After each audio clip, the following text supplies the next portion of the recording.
Hello friends, हम जगदीश झा। तो आज हम एक थीम पे बात करेंगे, कुछ स्टॉक स्पेसिफिक बात करेंगे, लेकिन जो भी हम बात करेंगे ये आपके एजुकेशनल पर्पज़ के लिए है। तो इसके बेसिस पे आपको बाई सेलिंग कीजिएगा। कुछ बताने के लिए कुछ एग्जाम्पल शो करना पड़ता है। तो यदि आपने केवल के कोई स्टॉक्स लिए होंगे, यदि आपने इन्वेस्टिंग टाइम फ्रेम में, तो मार्केट मुझे लगता है कि आपको डिसअपॉइंट नहीं किया होगा। तो केवल ऐसा सेक्टर है जिसमें जो है अच्छा खासा ग्रोथ देखा गया है मार्केट में। तो कोई सा भी स्टॉक आप लिए होंगे, थोड़ा सा अच्छी कंपनी लिया होगा, तो आप जरूर आपको ऐसा होना होगा। तो एक स्टॉक जिसका डिस्कस करने वाले हैं वो आज इंटरडे में जो है ऑलमोस्ट जो है 6% वो ट्रेड कर रहा है। तो उसका रिजल्ट भी आया है, ब्रोकर्स का अपडेट भी आया है। तो स्टॉक है पॉलीकैब। तो पॉलीकैब आज 6% ऊपर चल रहा है। तो और स्टॉक ऑल टाइम हाई पर ट्रेड कर रहा है। जब कोई स्टॉक ऑल टाइम हाई पर ट्रेड करता है, इसमें जरूर कोई ना कोई टेलविंड है। तो हम इसको डिकोड करेंगे। तो जब कभी आप आईपीओ में पैसा लगाते हैं, तो आईपीओ में पैसा लगाने का दो पर्पस होता है। एक होता है कि मुझे लिस्टिंग गेन चाहिए, और दूसरा आप कुछ लोग लॉन्ग टर्म के लिए भी होते हैं कि कंपनी यदि अच्छी कंपनी है, ब्रांडेड कंपनी है, तो ज़रूर मुझे एक रीजनल प्राइस पर ऑफर करेगी और हमारा एक वेल्थ बन सकता है यदि कंपनी सच में जो है एक ग्रोथ ट्रैजेक्टरी पे अपने बिजनेस को एक्सपेंड करती है। तो यदि आपने पॉलीकैब लिया होगा तो आपको मज़ा आ गया होगा। तो यदि आपको मज़ा आ गया, पॉलीकैब लिया है और आप इस वीडियो को देख रहे हैं, जरूर कमेंट कीजिए यस मुझे पॉलीकैब मिला था। ठीक है, तो वो पॉलीकैब जो है जब वो आईपीओ में आया था तो 16 अप्रैल 2019 में यह आईपीओ आया था, जिसमें उसका इशू प्राइस 538 था। और वहाँ से वो स्टॉक जो है लिस्टिंग डे में 21% का गेन दिखाया और स्टॉक जो है लिस्टिंग डे में 644% पे क्लोज 644 रुपीज़ पे क्लोज किया। तो ऐसा नहीं कि बहुत माउथ वाटरिंग रिटर्न था, लेकिन एक डिसेंट गेन था। तो जिन लोगों ने इस स्टॉक को होल्ड किया होगा, बहुत अच्छा पैसा बनाया होगा। आज वो स्टॉक जो है 8451 पे ट्रेड कर रहा है, उसके आसपास ट्रेड कर रहा है। तो यहाँ से आप देखो 14x, यदि किसी ने 1 लाख लगाया होता है तो आज उसका पैसा 14 लाख रुपया होता है। तो भाई लॉन्ग टर्म में पैसा बनता है। तो अभी स्पैन क्या है, 7 years, almost 7 years just plus हुआ है। तो 7 साल में पैसा आपका 14 गुना हो गया, 14 टाइम्स। ठीक है, तो अब देखो कहाँ होता है 14 टाइम्स से पैसा। तो आज जो है बहुत सारे ब्रोकर्स का जो है इसमें अपग्रेड आया है। उन्होंने एक टारगेट भी जो है रिवाइज टारगेट दिया है। तो अभी जो ट्रेड कर रहा है स्टॉक 8415 ट्रेड कर रहा है। तो सिटी ब्रोकर जो है सबसे हाईएस्ट जो है उसमें अपसाइड बताया है, कुछ 1050 के आसपास। ठीक है, ये मेरा टारगेट नहीं है, वो ब्रोकर का टारगेट है।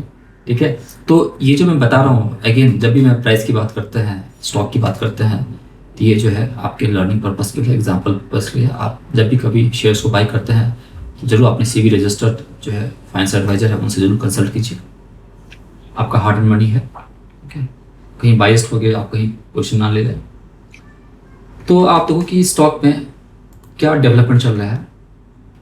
तो आप देखो कि जिस तरह से आपने सुना होगा कि FMCG, fast moving consumer goods, उसी प्रकार एक सेक्टर है FMEG, तो फास्ट मूविंग इलेक्ट्रिकल गुड्स। ये सेक्टर भी काफ़ी ग्रोथ कर रहा है। जिस तरह से infrastructure, housing, power, renewable energy में ग्रोथ देखा जा रहा है, सब जगह केबल लगने वाला है। तो वायर एंड केबल्स का जो है डिमांड जो है काफ़ी स्ट्रॉन्ग है। तो उसका जो है इम्पैक्ट आपको देखा गया है कि Q4 का जो रेवेन्यू आया है वो 27% YoY जब देखा गया है, जो 8865 करोड़ के आसपास है।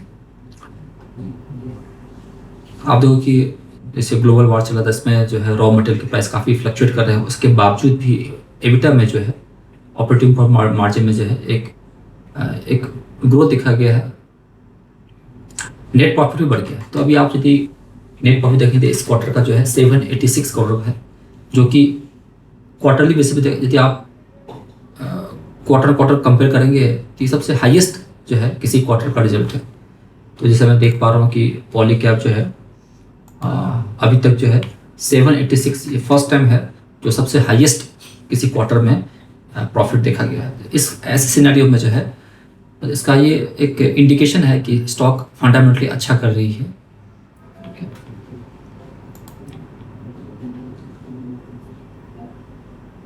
और यदि कंपनी कैश जनरेटिंग मशीन है तो अपने शेयर होल्डर को भी रिवार्ड देती है। तो यहाँ पे यदि आप शेयर होल्डर हैं तो आपको 47 रुपीज़ पर शेयर जो है आपको डिविडेंड भी मिल सकता है, मिलेगा। तो मैंने बताया कि स्टॉक क्यों जा रहा है, क्योंकि उनका टेलविंड है, इंफ्रास्ट्रक्चर, हाउसिंग, पावर, एनर्जी में ग्रोथ है, इसलिए वायर केबल्स में डिमांड देखा गया है। और जब भी आप पैसा लगाते हैं और पैसा यदि आपने किसी सेक्टर के लीडर में लगाया तो लीडर हमेशा सर्वाइव करता है। तो Polycab is a leader, sector leader. यदि हम मार्केट कैप के बेसिस पे हम देखें, सबसे लीडिंग कंपनी जो है पॉलीकैब, उसके बाद है के इंडस्ट्री, उसके बाद आर केबल, उसके बाद फिनोलेक्स केबल। तो लीडर हमेशा सर्वाइव करता है, ठीक है। अब ऐसा नहीं कि आप लीडिंग कंपनी तो जंप कर जाएंगे, आपको ये भी देखना है कि और क्या पैरामीटर है जो इन्वेस्टिंग पैरामीटर जिसके बेसिस पे हमको देखना चाहिए।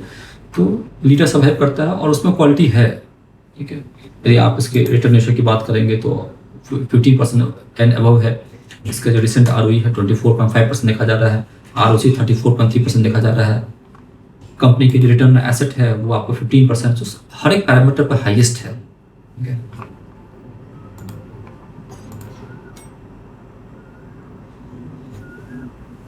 तो मार्केट शेयर जो है कंपनी गेन कर रही है। तो इंडिया के जो इलेक्ट्रिकल्स के सेगमेंट है वहाँ पे ये कंपनी अपना मार्केट शेयर गेन कर रही है।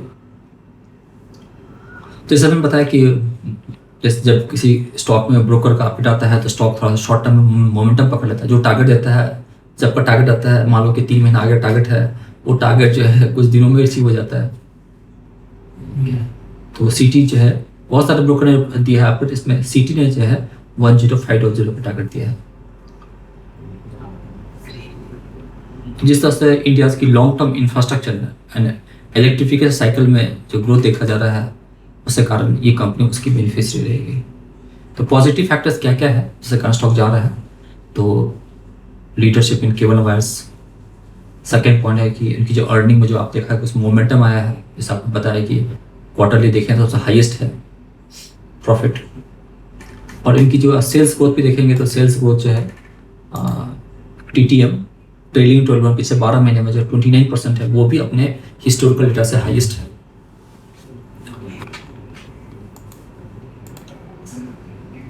इंफ्रास्ट्रक्चर हाउसिंग टेलविंड है, वो पॉजिटिव फैक्टर्स में। FMEG बिजनेस में एक्सपैंड कर रहा है कंपनी। अब रिस्क क्या है? रिस्क है कि शेयर्स महंगा हो गया है, ठीक है, आप ऑल टाइम हाई पर ट्रेड कर रहे हैं, तो आप ट्रेड तो कहीं भी कर सकते हैं, लेकिन जब आप इन्वेस्ट करते हैं तो आप यदि सबसे हाईएस्ट प्राइस पे जाके आप बड़ी क्वांटिटी लगाते हैं तो आपको डर लगता है वहाँ पे। तो आप जो है, जो इन्वेस्टर जिनको अच्छा लगता है, दे विल प्रीफर कि अच्छी क्वालिटी में बाय एंड डिप्स की स्ट्रेटजी बनाए। तो जैसे इसमें है कि जो कॉपर प्राइस है उसमें फ्लक्चुएशन का कारण जो है उनके मार्जिन पे इम्पैक्ट आ सकता है, और नियर टर्म में हो सकता है कि स्टॉक कहीं जो है प्रॉफिट बुकिंग देखा जाए स्टॉक में। तो ओवरऑल जो है ये बताने का पर्पस था कि कभी कभी अच्छे IQ भी पैसा बना के देते हैं। कंपनी फंडामेंटल है तो लॉन्ग टर्म में एक बड़ी अपॉर्चुनिटी बनती है। तो जो लॉन्ग टर्म में है बड़े बोरिंग गेम होता है, लेकिन पैसा जो है सीरियस पैसा बोरिंग गेम ही बनता है, ठीक है। तो आपने देखा होगा कि 7 साल में शेयर ने, यदि किसी ने 1 लाख लगाया होता तो अभी आज 14 लाख रुपया होता है उसका IPO से प्राइस से। अभी भी कंपनी जो है फंडामेंटली अच्छी है, ग्रो कर रही है, धीरे धीरे धीरे कर रही है, बोरिंग मूव आ रहा है, लेकिन स्टॉक जो है ऑल टाइम हाई पे जा रहा है स्टॉक। तो अच्छा है, जो इन्वेस्टेड हैं वो जो है ऑब्वियस है, आपको प्रॉफिट हो रहा है तो आप जरूर बने रहेंगे इसमें। तो आपका क्या व्यू है, आप क्या सोचते हैं? क्या इस कंपनी के लिए टेलविंड जो है इंफ्रास्ट्रक्चर, पावर, एनर्जी सेक्टर है वो उसके लिए टेलविंड है? आपकी क्या सोच है? आप किस तरह देखते हैं जरूर कमेंट कीजिए। आप क्या आपको लगता है कि ब्रोकर ने जो टारगेट दिया वो अचीव हो सकता है? तो कमेंट कर सकते हैं। ये से आपको कैसा लगा? इसमें कुछ भी आपको फीडबैक आप दे सकते हैं। अच्छा लगा, क्या अच्छा लगा, क्या सीखने को मिला, आप कमेंट कर सकते हैं। कहाँ इम्प्रूवमेंट है करना है वो भी आप कमेंट कर सकते हैं, ठीक है। और यदि आपको लगता है कि आपके फ्रेंड फैमिली जो है स्टॉक सब एक्सपोजर लिया हुआ है और उनको ये एनालिसिस के लिए हेल्पफुल है तो आप वो शेयर कर सकते हैं। हैप्पी ट्रेडिंग, हैप्पी इन्वेस्टिंग, बने रहिए।